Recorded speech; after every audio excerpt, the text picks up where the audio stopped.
Hello, I'm Helen Cox, Sustainability Division Manager for the City of Thousand Oaks. This presentation provides background for the development of the city's climate and environmental action plan. Here we address the first step, that of conducting a greenhouse gas, or GHG, emissions inventory. The GHG inventory documents the quantity of emissions of the gases responsible for climate change. There are three principal greenhouse gases that we're concerned about: carbon dioxide, methane, and nitrous oxide. Since each has a different potential to warm the atmosphere, we quantify them in terms of metric tons of carbon dioxide equivalent, or CO2e. Breakdown of the city's 2020 emissions by sector is shown here.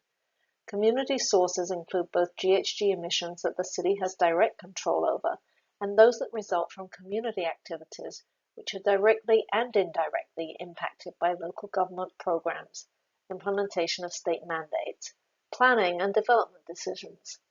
As you can see, transportation accounts for by far the largest proportion of community emissions, followed by natural gas, then more minor sources like solid waste, water delivery, and hydrofluorocarbons or HFCs.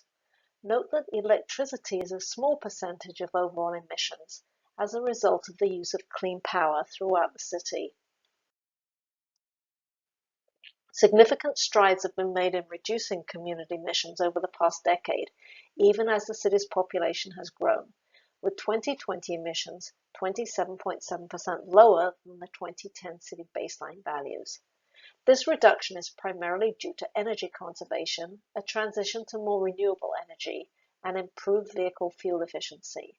The most significant reduction has occurred in emissions from electricity use, which resulted in 2019 and 2020 as a result of the switch to Clean Power Alliance as the community's default provider at 100% renewable energy, which began in early 2019. Here you see the same GHG emissions history with projections added out to 2050, predicated on successful implementation of various state legislative policies. This model accounts for the greening of the electricity grid, a reduction in HFCs and PFCs under SB 1383, and cleaner vehicles as a result of low-emission vehicle regulations in the state. The 2030 model projection achieves a 39% reduction over 2010 emissions, but falls short of meeting the 2045 target of being carbon neutral. Since electricity emission reductions have largely been realized, the remaining ways to achieve significant further reductions are to address other major emission sources, transportation, and natural gas use. The next step in developing a climate action plan is to set those emission reduction targets. The state has set targets for GHG emission reductions over 1990 levels of 40% by 2030 and 80% by 2050. In 2018, Governor Brown signed an executive order to achieve carbon neutrality by 2045.